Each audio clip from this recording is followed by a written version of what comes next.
Tuition. आज मैं आप लोग का क्लास 10 का कोऑर्डिनेट ज्योमेट्री का इंट्रोडक्शन करवा रहा हूँ। जो बच्चे 24-25 सेशन में हैं, यानी जो नेक्स्ट ईयर पेपर देने वाले हैं 10 क्लास का, उसका सैम्पल पेपर सीबीएसई ने रिलीज कर दिया है। तो आप वेबसाइट पे जाके सैम्पल पेपर डाउनलोड कर सकते हैं और उसमें आप देख सकते हैं कि क्वेश्चन का पैटर्न क्या है। ठीक है, फिर मैं इंट्रोडक्शन स्टार्ट करता हूँ कोऑर्डिनेट ज्योमेट्री का। कोऑर्डिनेट ज्योमेट्री का ये जो कार्टेशियन प्लेन है उसके बारे में आप लोग 9 क्लास में पढ़े होंगे कि ये हमारा कार्टेशियन प्लेन है। इसको कार्टेशियन प्लेन होती क्या है, जहाँ X axis Y axis, X axis यानी हॉरिजॉन्टल लाइन और वाई एक्सिस मतलब वर्टिकल लाइन, तो जहाँ हॉरिजॉन्टल लाइन और वर्टिकल लाइन एक दूसरे को इंटरसेक्ट करती है उस पॉइंट को बोलते हैं ओरिजिन। ठीक है, और हमारा ये कार्टेशियन प्लेन 4 पार्ट में डिवाइड होती है जब इंटरसेक्ट होती है। तो first quadrant, second quadrant, third quadrant, fourth quadrant. और फर्स्ट क्वाड्रेंट में एक्स और वाई। देखो पहले कोऑर्डिनेट, कोऑर्डिनेट क्या होती है? कोऑर्डिनेट किसी पॉइंट का कोऑर्डिनेट होता है। कोऑर्डिनेट मतलब उस पॉइंट की एक्स की वैल्यू एंड वाई की वैल्यू। जब एक्स और वाई दोनों वैल्यू होते हैं तब उस पॉइंट को हम कोऑर्डिनेट का पॉइंट बोलते हैं। कोऑर्डिनेट क्या होता है? Combination of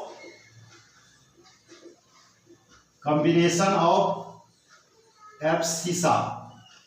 abscissa means X axis and ordinate. Ordinate means Y axis. यानी जब एक्स एक्सिस और वाई एक्सिस दोनों का पॉइंट होता है तो उस पॉइंट के को हम बोलते हैं कोऑर्डिनेट का पॉइंट। यानी जब भी कहेगा कोऑर्डिनेट, उस किसी भी पॉइंट का कोऑर्डिनेट निकालिए, इसका मतलब क्या हमारे माइंड में आना चाहिए कि हमें एक्स और वाई की वैल्यू निकालनी है। ठीक है, उस पॉइंट में एक्स भी होना चाहिए और वाई भी होना चाहिए। जैसे पॉइंट पी है, पी का कोऑर्डिनेट है 3 और 4। हम ये उसको ऐसे रीड करेंगे कि पी एक पॉइंट है जिसका कोऑर्डिनेट क्या है 3 और 4 है। इट मीन्स एक्स की वैल्यू 3 है और वाई की वैल्यू 4 है। ठीक है, तो हमने ये 9 क्लास में पढ़े थे, तो 9 क्लास का मैं रिवाइज करवा दिया। अब हमारा इंट्रोडक्शन क्या है 10 क्लास का, उसको हमने देख लिया। तो 10 क्लास में हमें पढ़ना है पहला डिस्टेंस फार्मूला। पहला जो हम पढ़ेंगे उसमें क्या नाम है उसको, डिस्टेंस फार्मूला।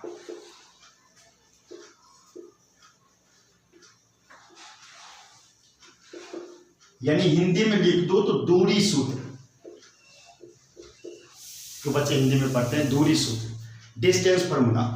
थोड़ा दिमाग लगाओ, डिस्टेंस क्या होती है। मान लो एक पॉइंट से दूसरी पॉइंट, मान लो एक पॉइंट यहाँ है ए और एक पॉइंट यहाँ है बी, तो एक पॉइंट से बी पॉइंट के बीच जो डिस्टेंस निकलेगा तो इसका डिस्टेंस किस फार्मूला से हम निकालते हैं? डिस्टेंस फार्मूला से। जैसे डिस्टेंस दिमाग में आए समझना, एक जगह से दूसरी जगह हम डिस्टेंस कैसे जाते हैं? हम अपने यहाँ से हम स्कूल जाते हैं घर से, तो हमारे स्कूल और घर के बीच की डिस्टेंस होती है, तो इसी यही डिस्टेंस है। तो हम डिस्टेंस, तो ये तो हमारे क्या है, लाइफ का है। बट यहाँ पे हमारा क्या है, ये हमारा मैथ्स का पॉइंट है। कोऑर्डिनेट ज्योमेट्री में पहला पॉइंट डिस्टेंस फार्मूला। तो डिस्टेंस फार्मूला मींस एक पॉइंट से दूसरी पॉइंट के बीच का डिस्टेंस। तो हमारा एक पॉइंट है एक्स। हमने स्टार्टिंग में ही बोला कि अगर पॉइंट होगा तो उसकी ये कोऑर्डिनेट होगा, यानी एक्स और वाई का होगा।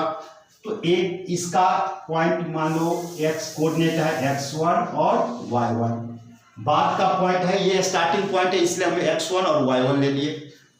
पॉइंट बी है जिसका कोऑर्डिनेट क्या है x2 और y2। यानी कोई पॉइंट है तो उसका कोऑर्डिनेट होगा, और कोऑर्डिनेट मतलब x होगी और दूसरा y। तो हम a और b यानी डिस्टेंस बिटवीन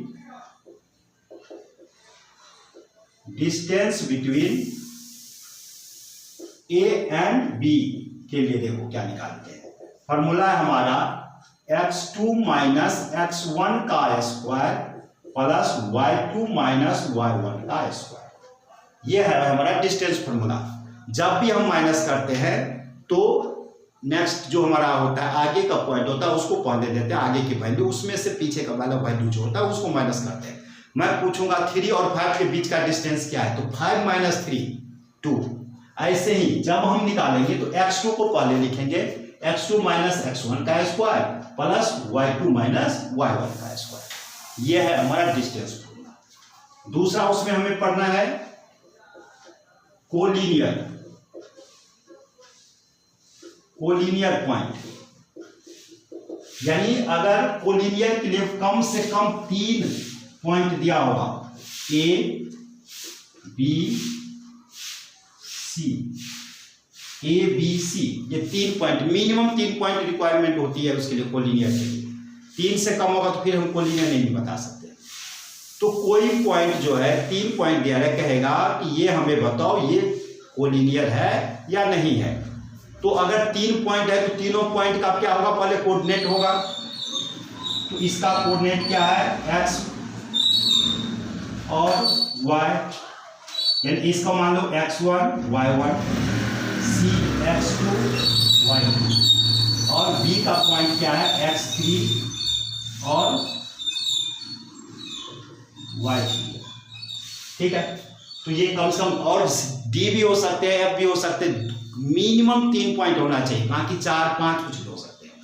ठीक है, तो हमें ये कहेगा कि आपको गिवन पॉइंट दिया गया है, अब हमें ये शो कीजिए कि ये कोलिनियर है। तो कोलिनियर के लिए हमारे दिमाग में जैसे ही क्वेश्चन आएगा तो हमारे दिमाग में ये बात आना चाहिए कि कोलिनियर के लिए मिनिमम 3 पॉइंट है, तो 3 या 4 पॉइंट है। ओके, अब हम क्या करेंगे, तीनों पॉइंट को ऐसे लाइन पर दिखाएंगे। अब डिस्टेंस बिटवीन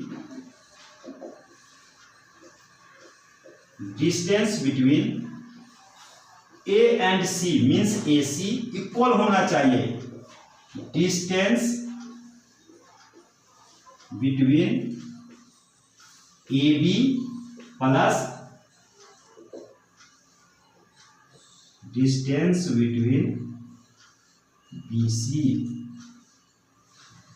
ओके, यानी AB के बीच का डिस्टेंस BC के बीच के डिस्टेंस को ऐड करने पर अगर AC के डिस्टेंस के इक्वल आ जाए तब हमारा ये point given points are collinear, यानी दिए गए पॉइंट क्या है, कोलिनियर है। ठीक है, ये हो गया हमारा कोलिनियर पॉइंट क्या होती है, इसमें हमें पढ़ना है। आपको ये दे सकता है कि ये एक मिनट, कोलिनियर हो गया। अब ये होगा, ये क्या है, एक ट्रायंगल है। Okay, ABC। अब ये हमें शो करना है कि जो गिवन ट्रायंगल जो है वह कैसा ट्रायंगल है, इक्विलैटरल ट्रायंगल है। तो अगर गिवन ट्रायंगल है तो सबसे पहले हमारे दिमाग में ये हमारा कोऑर्डिनेट ज्योमेट्री पर है, यानी जो भी वर्टिसेज है उसके, यानी ABC 3 पॉइंट है, वर्टिसेज है, उसके क्या होगा, कोऑर्डिनेट दिया होगा। इसका कोऑर्डिनेट मान लो आप x1 y1 है, इसका कोऑर्डिनेट x2 y2 है, इसका कोऑर्डिनेट x3 और y3 है। ठीक है, तो ये 3 वर्टिसेज, ट्रायंगल के 3 वर्टिसेज होते हैं, तीनों वर्टिसेज की वैल्यू दे रखी है। अब हमें ये कार्य बताने के लिए ये इक्विलैटरल ट्रायंगल है, कभी ये शो करने के लिए आपको दे सकता है कि ये आइसोसलेस ट्रायंगल है, कभी ऐसे भी बोल सकता है एस्केलेंट ट्रायंगल है, जो भी ट्रायंगल के टाइप्स होते हैं। उसी तरह स्क्वायर भी प्रूव करने बोल सकता है, पैरेललोग्राम भी बोल सकता है, और रेक्टेंगल भी बोल सकता है।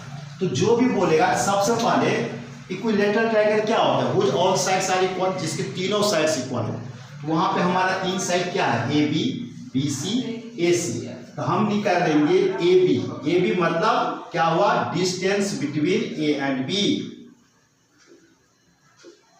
Between A and B। तो AB बराबर होना चाहिए किसका, BC, और BC बराबर होना चाहिए CA और AC, यानी इसकी डिस्टेंस, इसकी डिस्टेंस, इसकी डिस्टेंस, तीनों के डिस्टेंस निकाल लेंगे। तो कौन से फॉर्मूला से आप निकालेंगे, डिस्टेंस फॉर्मूला। तो डिस्टेंस फॉर्मूला से हम तीनों का डिस्टेंस निकाल देंगे। अगर ऑल साइड डिस्टेंस, यानी ऑल साइड्स का डिस्टेंस अगर इक्वल है तो देखिए इट इज इक्विलैटरल ट्रायंगल, और 2 इक्वल है तो आइसोसलेस ट्रायंगल, तीनों अलग अलग टाइप डिफरेंट वैल्यू आएंगे तो एस्केलेंट ट्रायंगल। ये हमारा हो गया कोलिनियर, यानी हमें उसमें क्या क्या आ सकता है, कोलिनियर दे सकता है, कोलिनियर के लिए भी डिस्टेंस फॉर्मूला, यानी डिस्टेंस फॉर्मूला के अंतर्गत ये सारी चीजें आती है, इसलिए मेन टॉपिक हमारा है डिस्टेंस फॉर्मूला। ठीक है, अब इसमें आप नेक्स्ट, अगर मान लो हमें दे रखा है क्या, कि ये हमारा एक ए बी सी डी ये हमारा क्वाड्रिलेटरल है, 4 साइड्स है, 4 एंगल्स है, इट मीन सी की जो क्वाड्रिलेटरल। तो ये हमारा क्वाड्रिलेटरल है। अब क्वाड्रिलेटरल के 4 वर्टिसेज होते हैं, तो चारों वर्टिसेज के कोऑर्डिनेट की वैल्यू दे रखी होगी। आपको कहेगा कि हमें बताओ ये क्या है, रेक्टेंगल है या पैरेललोग्राम है। तो देखो अगर आप अपोजिट साइड इक्वल होंगे, इसका इक्वल ये और इसका इक्वल ये, तो क्या होगा, opposite sides are equal, it means it is a rectangle. तो यह एक आयत है, रेक्टेंगल है। तो अपोजिट साइड्स इक्वल और किसके हो सकते हैं क्वाड्रिलेटरल के टाइप में, लर्न करो तो पैरेललोग्राम के। पैरेललोग्राम का भी अपोजिट साइड्स इक्वल होते हैं। अब बात रहा एंगल का, तो वैसे तो हम दोनों में डिफरेंस बताते हैं कि रेक्टेंगल का ईच एंगल शुड बी 90, यानी ईच एंगल 90 डिग्री होती है, और पैरेललोग्राम का ईच एंगल 90 डिग्री नहीं होती। बट हमें कोऑर्डिनेट में तो एंगल है नहीं, तो हम क्या करेंगे, तो पहले साइड निकालेंगे। इफ ए बी बराबर सी डी, बी सी बराबर ए डी, यानी अपोजिट साइड इक्वल हो गया, तो क्या हो सकता है, इसका मतलब रेक्टेंगल है और पैरेललोग्राम भी हो सकता है, रेक्टेंगल भी हो सकता है, पैरेललोग्राम भी हो सकता है। तो हम ये क्लियर करने के लिए ये रेक्टेंगल है या पैरेललोग्राम है, इसके लिए हम उसका डायगोनल निकालते हैं। डायगोनल, इसका डायगोनल क्या हो गया, ए सी बराबर होना चाहिए डायगोनल बी डी। अगर दोनों डायगोनल इक्वल हो गया ए सी और बी डी, इसका मतलब ये क्या है, रेक्टेंगल है, यानी गिवन क्वाड्रिलेटरल ये रेक्टेंगल, यानी दिया गया क्वाड्रिलेटरल किस टाइप के क्वाड्रिलेटरल है, रेक्टेंगल है। और अगर ये diagonal B condition, diagonal A C is not equal diagonal B D, it means ये कैसा है, हमारा पैरेललोग्राम है।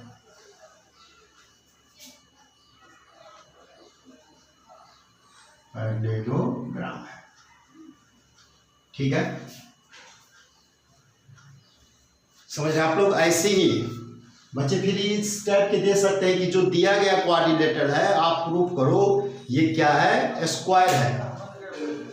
या एक क्वेश्चन ऐसे आ सकती है कि हमारे पास 4 पॉइंट दिए गए हैं, तो 4 अगर वर्टिसेज दिए गए हैं, इसका मतलब ये कैसा क्वाड्रिलेटरल के वर्टिसेज है।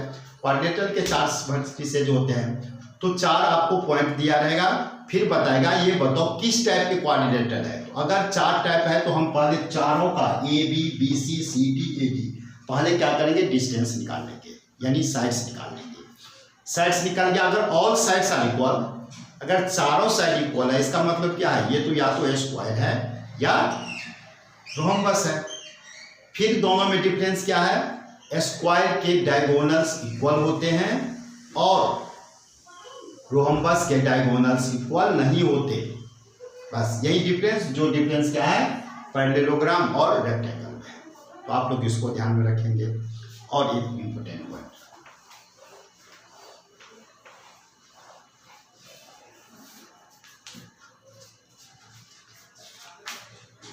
अगर कहेगा कि पॉइंट जो है एक्स एक्सिस पे लाई करता है, तो इसका कोऑर्डिनेट क्या होगा, एक्स को रखना है और वाई को 0 करना है। ध्यान रखें, बहुत इंपॉर्टेंट पॉइंट है ये। अगर कहेगा कि find the point on x axis, यानी एक्स एक्सिस का पॉइंट निकालिए, तो एक्स एक्सिस का पॉइंट मींस एक्स की कोऑर्डिनेट यानी एक्स भी और 0 भी वैल्यू होगा। तो एक्स एक्सिस पर बोलेगा तो एक्स को रखना है और वाई की वैल्यू को 0 करना है। If point lie on Y axis, तो एक्स को 0 और वाई की वैल्यू को पुट करना है, रखना है।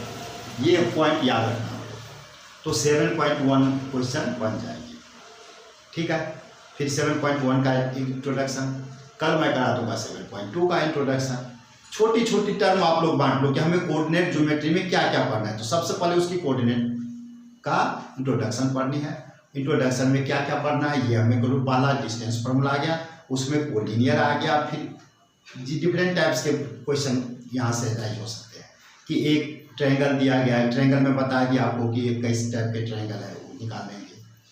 अब क्वाड्रिलेटरल आएगा तो क्वाड्रिलेटरल में किस टाइप का है ये निकाल देंगे। फिर एक टर्म आता है इक्विडिस्टेंट।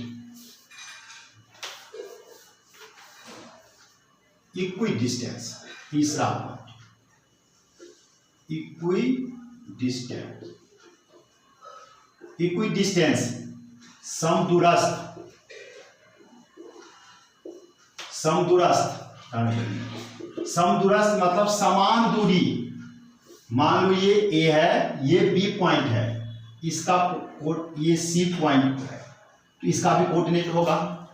तो ए बी सी 3 पॉइंट है, हमें शो करना है कि ये एक क्या है, इक्विडिस्टेंस है। या इसकी वैल्यू कभी हो सकता है, या इसका तो x1 y1 कोऑर्डिनेट, इसका x2 और y2 कोऑर्डिनेट, इसका करते हैं x3 एंड y3 कोऑर्डिनेट। और हमें क्या प्रूव करो कि दे गिवन डिस्टेंस, यानी जो दिए गए डिस्टेंस है, पॉइंट है, वह क्या है, समदूरस्थ है, इक्विडिस्टेंस है। इक्विडिस्टेंस का मतलब क्या हुआ कि डिस्टेंस बिटवीन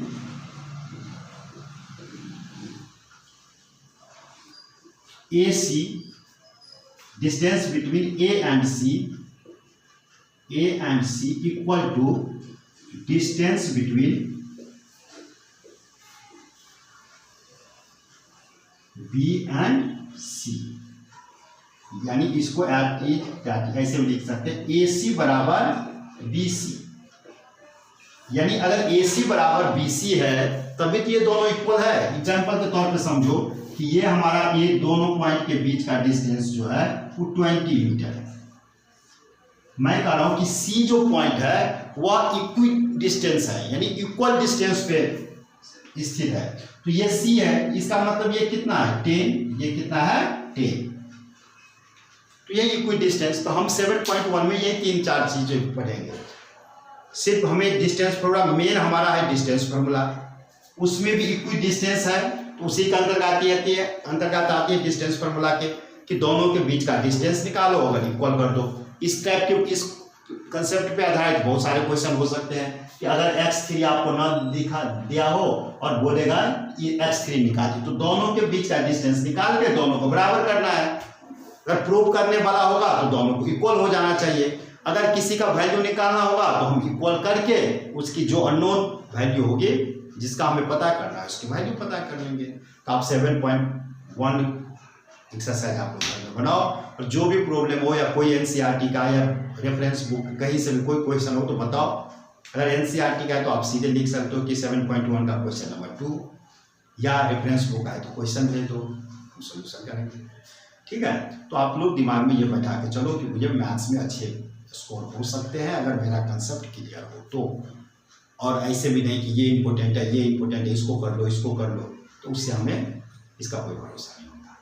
ठीक है, तो आप लोग चैनल को सब्सक्राइब करो, लाइक करो। Okay, thank you.